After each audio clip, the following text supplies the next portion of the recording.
Welcome to Story Comic Presents, where we interview amazing storytellers and artists. This is episode 413. I'm your host, Barney Smith of StoryComic.com, and we are excited to have back with us the internationally acclaimed game designer and owner of Shoestone Publishing and friend of the show, Andrew Gronosky. Oh, thanks, Barney. It's great to be back. Yeah, Good to see you. we This got time my cat is involved in the podcast. This is Morgana, everybody. She is a black, short-haired cat, and she has decided that she's going to be here today. So, And is she gonna like give like some like witty commentary as we're talking too? no, I think she's actually going. Nope, she's back. She's she's just doing cat things.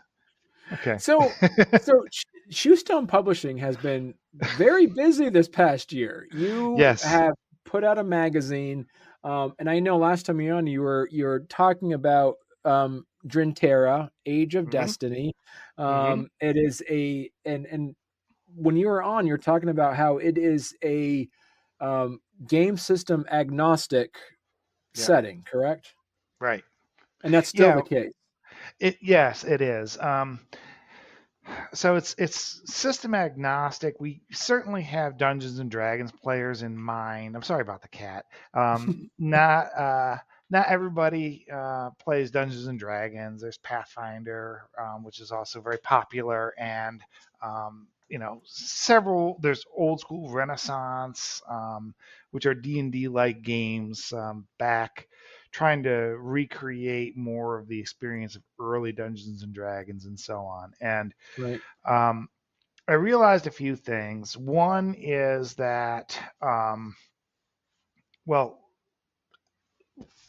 one of the things that I realized as I was working on Drintera is that there are assumptions about the setting. There's setting baked in to almost all role-playing games. And that's fine if the setting is the one you want to play in, right? The one that they built into the rules is the world you want to play in. But if you want to really, when you start to separate it out, then I guess what can I say? I think that separating the setting frees us of those design assumptions, right? I have to separate the setting from the rules. Right. Okay, that's what I'm saying. And I think that the benefit that we get there is we're re-examining the gameplay experience, and we also are making this a world that is usable for different rule sets. So if somebody's playing a lesser known game like Fantasy Age or the Fantasy Trip by Steve Jackson, I'm just naming some fantasy games that I've seen, then they can use Drintera. And also, if we were printing statistics for a game like Dungeons and Dragons in the magazine, it would take up a lot of space, and it would take up a lot of our budget, honestly, to develop those statistics. And what I think is that a lot of our audience is here for the lore. So that's what Drintera is about. It's about world building, a lore and an environment that's designed to promote a good gameplay experience. And here we have some of the principles, right? So thanks for bringing that up. We're trying to make something that's fun to read. I realize that a lot of gamers aren't going to pick up their campaign and transport it into Drintera tomorrow, right? And the number of people who want to start a brand new role-playing game, I hope, is high, but it's probably not enough to make that be my whole audience. So the audience for Drintera magazine are gamers, particularly game masters, but also players who are looking for ideas and looking for fun fantasy lore to read, looking for inspiration, and honestly for concepts, plot ideas, characters, organizations, factions, nations, cultures, um, enchanted items, legends, gods that they can cherry pick and use in their to catalyze their homebrew world. Right. So So I want to bring up for our listeners as well. So we are on shoestone.com backslash I guess forward slash. I've been saying backslash for 20 years, but actually it's forward slash. it is. Yeah, it's forward slash Drintera. And so for our listeners out there, I'm just gonna uh do you want to read the design principles? And so so remember it's so for our viewers out there, we are going to act like a PowerPoint presentation. We're going to read it, what you're going to see, but at the same time, this is going to be for our listeners. So do you want to read that Yeah, off? I will do that. Let me. All right, I'll read it from our screen. That's good. Um, the design principles that have guided us from the beginning are deep lore. Our freelancers are history, folklore, anthropology, and science geeks. They create deep lore that's fun to read. Heroic ideals. Drawing inspiration from heroic mythology, Drintera encourages players to create heroes we can admire. Multicultural. We actively recruit writers who are literate in non European cultures. We've had a diverse team since the beginning. Mm. A canvas for creativity. Our aim is to light the fire of creativity. We want to make it fun and easy for a game master to build a campaign in Drintera and make it their own. And inclusive. Drintera is for gamers of all ages. It strives to dispense with unwanted baggage from 20th century pulp fantasy, such as sexism and racism. We've had diverse creators since the very beginning, and I said that twice because I didn't have my editor look at this page. Keith would have caught that. But you know what? It's so important. It's good to say it twice. So that's what. Yeah, you know, um, as I was getting started, I didn't want to make a world that was just one. It was just my vision. Mm. There are a lot of worlds out there, fantasy worlds out there, that are very successful, that are really enjoyable and rich, that were created by one person. Right? Middle Earth was created by one person. George R. R. Martin built a world that people love. He did a great job. Something different happens when you bring in people from different cultural heritage, different national origin, Mm. and you tell them what a nugget of wisdom that I found in a meme on the internet, but it's brilliant. It's from Steve Jobs. It doesn't make sense to hire smart people and tell them what to do. Yeah. We hire smart people, and they tell us what to do. Right. Right. That's So yeah. there's a creative director there. I feel like I'm the band leader of a jazz band. Okay. I mean, somebody's got to hold it together and show where we're going, but it's about showcasing the creators and letting them have a vision and express that in their own voice. So it's very rewarding to work on this, and Mm. I hope you want to read it, listeners. Well, and what I love about this is like I have my own. I've been running a game lately where I've always been I always got started in White Wolf, so I've been running a Mm-hmm. White Wolf campaign, Changeling the Dreaming, which Mm-hmm. is um, what I love about Drintera is that this can easily be the entire world itself can be translated and transformed into, like you say, any setting.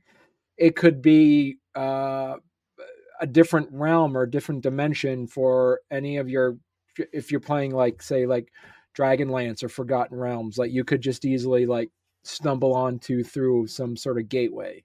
That's true. um Same thing for literally. I'm thinking about also, we're, you and I are fans of the Fate core system. I'm thinking about Mhm. the Dresden Files, like Yep. having this be you know, a pocket dimension or something where you just end up there. Like there's literally a lot of different opportunities for someone to jump in and just, as you say, use this. And I think, and I believe what makes this going to be very strong is the fact that you did make it a system agnostic setting.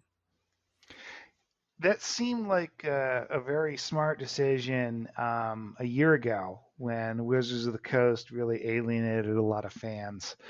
They repaired, I think, their community relations, but it looked like D&D might slip in popularity at the time. So when the next new awesome game comes along, um, you'll be able to play it in Mm. Drintera. And most role-playing games come with their own world. But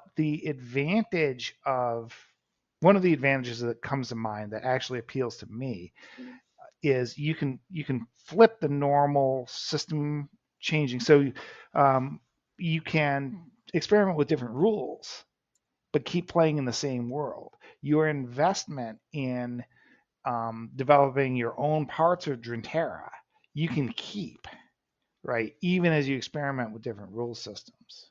Mm. It reminds me of the did we talk about the West March system? Do you familiar with the West We March? did not. No, my editor just mentioned it to me the other day, though. All I know is the name. So what a West March game is basically it is like, and think about it like in a way like Drintera, where there is a world created so vast that's not it's too big for one GM. So Hmm. basically, Hmm. like you'd have a party of people, Yep. and if they decide to go to a different continent, one of Yep. the other players becomes the GM because they did all the Uh, studies of that continent. So yes, you could absolutely. It's. I didn't even know about this, but it's. I almost did that, right?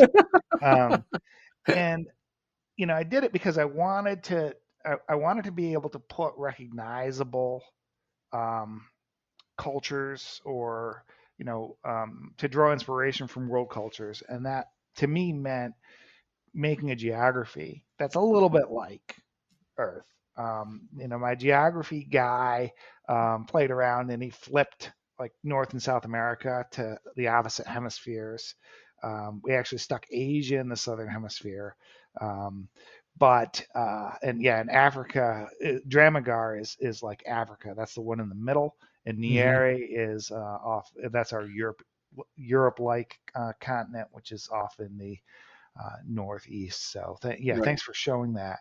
Um, and we left out Australia. I'm sure there's some Australians who are going to be mad at me for that. but um, and actually, positioning the continents like we did was a mindful decision. It's a lot easier to get between the continents in Drintera than Mm. it was on Earth. It's a lot easier to get from Nieri to Morthia. Morthia is our Asian-inspired continent than it is to get from Europe to East Asia, and that's very intentional because Well, we did want you? we want them to come into contact with each other. Well, hey there. If you're enjoying our podcast, don't forget to subscribe on YouTube or leave us a 5-star review on your favorite podcast platform. Your support means the world to us and helps us keep this show going. We love hearing from you, so any feedback is welcome. And thank you for being a part of our podcast family and for all your support. It truly means a lot to us. I know we talked about last time you were on, so just remind our Mhm. listeners as well as like about how does like a magic system work in a system agnostic setting? Yeah, good question. We're loosely basing our world on D&D like games. There are enough of them. Um, so this is not Magnomia where it's strongly grounded in world folklore. Um, so the magic system is going to be the magic of the game system that you bring to it.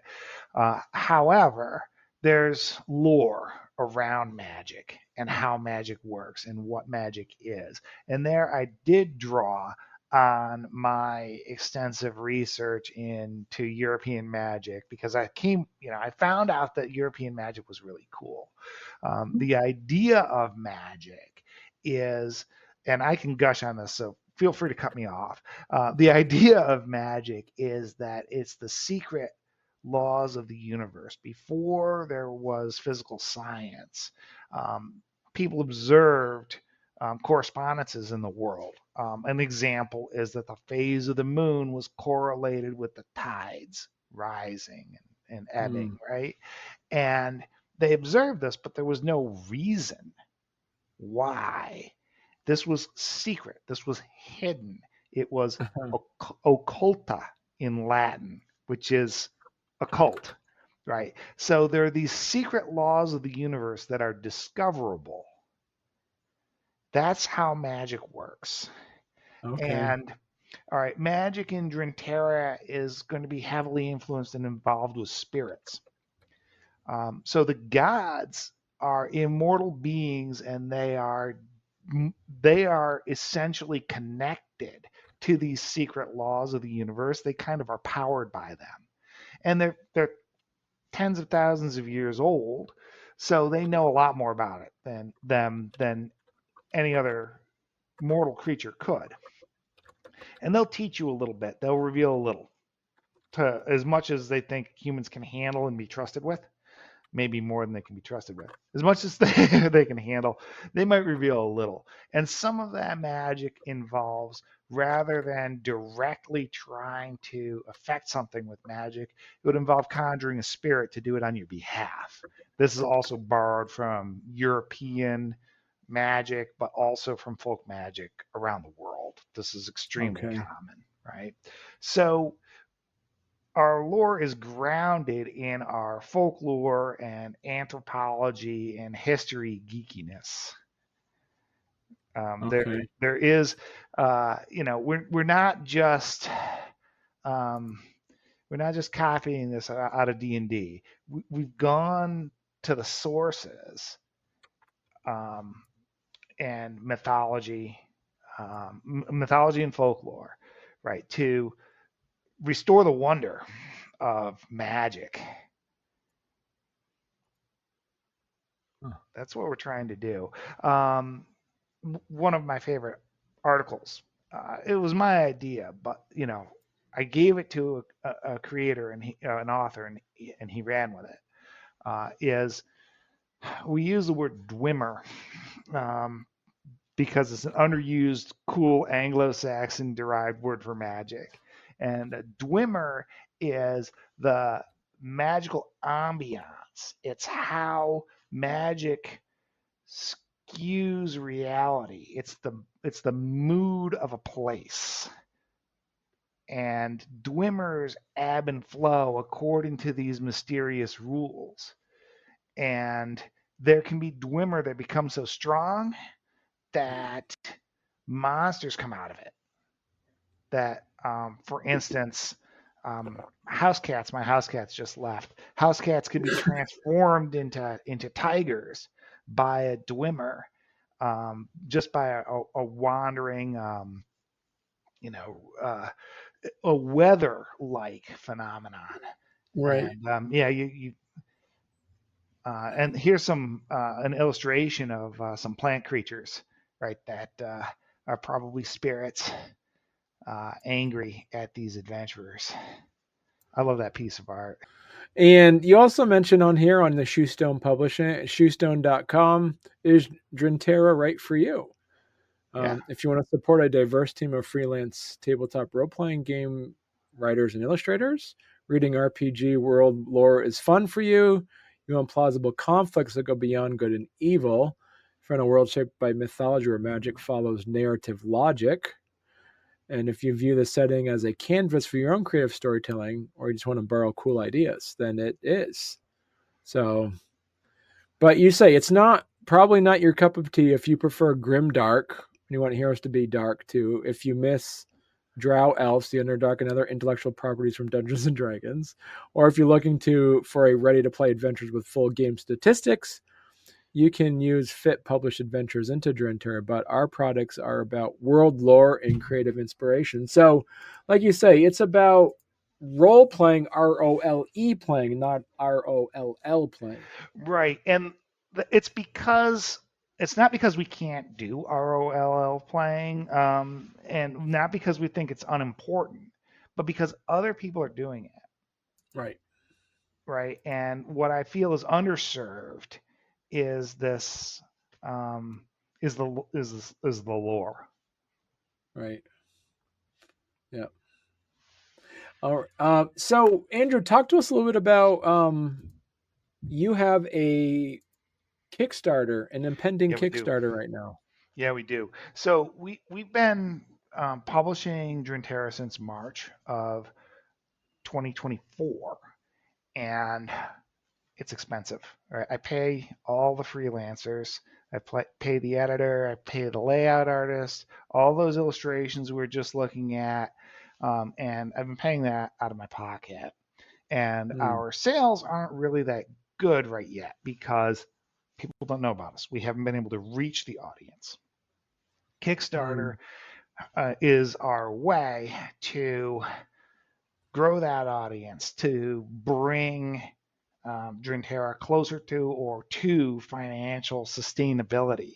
Right? We need just a few hundred subscribers to this monthly magazine, and I'll be able to write all those checks without giving anything up, right? Out of my, yeah. So you know, I was happy to get the ball rolling with some investment, but we need an audience to sustain it, and right. the rewards for the Kickstarter are a subscription to the digital magazine. It's usually about 20 to 25 pages with at least 3 pieces of original art. Here is all art from the magazine that we're looking at, and then um, 3 or 4 in-depth articles, right, about the Okay. world lore.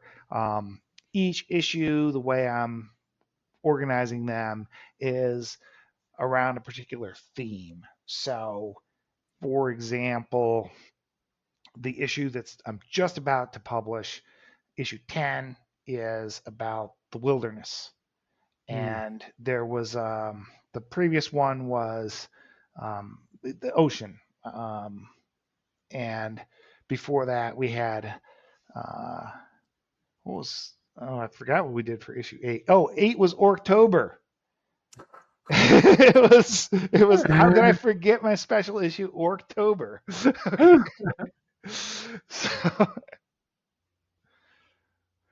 and so what would so with yeah, this reward that you're talking about, so basically people are buying, this is basically people are buying a subscription then, correct? that's correct, and it's non-recurring, so it's not. It's you pay once like the old days, Right. right? And you get the magazine for 12 months. And I tried soft launching on Patreon, and I think that there's a barrier, there's a reluctance to Patreon. If I were already famous, I know I'm internationally acclaimed, but that's not the same as famous, right? The few people who know me do like me, but but not enough people know me. So yeah, we tried Patreon, and that wasn't headed on a trajectory that's going to get us Right. sustainable. Kickstarter, I think, has more exposure, makes a bigger splash, and it's more convenient for the subscriber because they don't have to worry about getting charged again if they want to let it lapse. Right. Yeah. And yeah, and so really exciting stuff. And Yeah. and so as of this recording, say somebody's listening to this or watching this Hmm. in a year from now, and they say, Yeah. "Oh, darn it, biscuits! I missed this Kickstarter, and I want to subscribe." Yeah. How can somebody subscribe to Drintera the magazine? Great question. Um, and I don't really know. So I'm planning to have, well, yeah, I don't really know. After the year is done, I know I'll be selling individual issues. Actually, I'm selling individual issues now on Drive Through RPG. So just like in the old days, you don't have to subscribe to get the magazine. If you want to try it out, you can find it on Drive Through. $5 is the cover price, $4 Mm, for the subscribers, just like with a print magazine. Um, so you'll be able to get those. You'll be able to get those back issues. I'll probably make a bundle, of the year's issues. Um, so you'll be able to do that, and whether Drintera is around in 2026 really depends on the money, on our ability to bring in subscribers and how close we okay. get to the break even point. Um, and I was going to say profitability, but we're not going to be profitable because I pledge that I'm going to pay the money from our Kickstarter to the creators. So, Okay. if we happen to get past the break even point, I'm just going to add more art and more articles. Right. There you go. And like I said, this is something that's going to be on basically indefinitely. Like this isn't like a limited series. You're planning on having this out As basically. long as we can finance it, yes. As Yeah. long as we can Okay. sustain it, as long as it makes business sense, right? Right. Yep. Yeah. And yeah, because building a world is a really big project. It's an ongoing project, and there may in the future be books of Drintera. I can imagine a boxed set with maps and all kinds of. I can imagine products, right?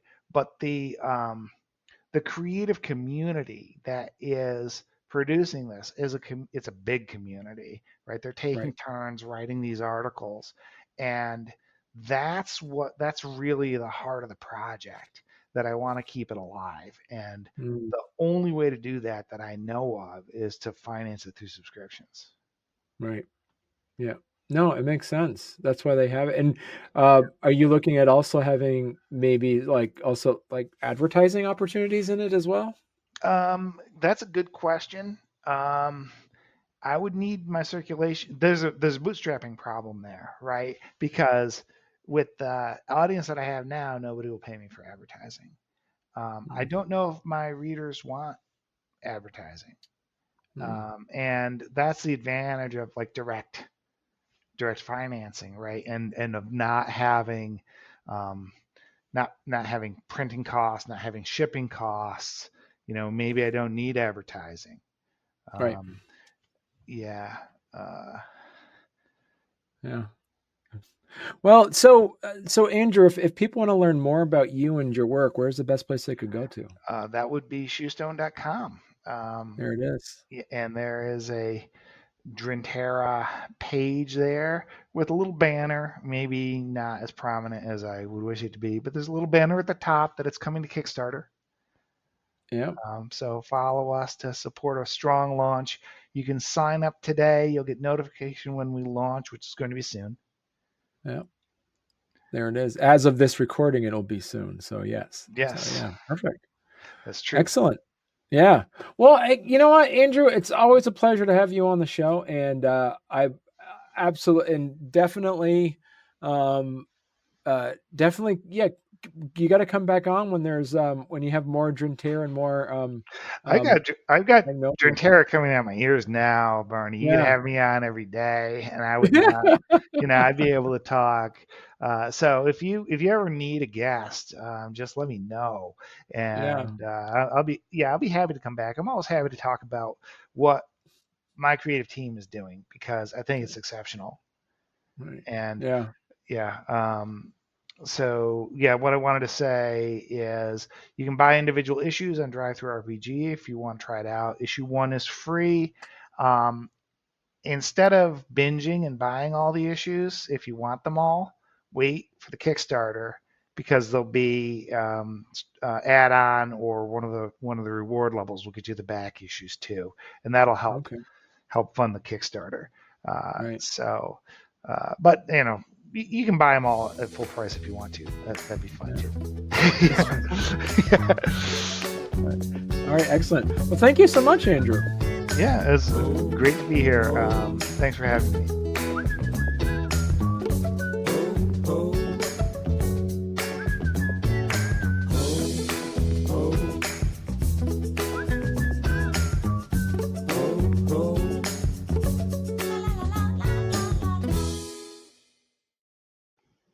There are ways where you can actually merge a board game with a role-playing game, Yeah. but it's very specific to make that.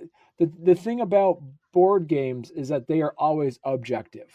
Like, it's Mm-hmm. objective rules. It's not, there's no room for interpretation. Like, this is the rules, this is how, this is the this is the win condition on how, like, there's always going to be an end to that. But I used to play with her and my daughters. There's this game called Amazing Tales. This guy from Belgium made this game that was just purely for kids, a role playing game purely for kids.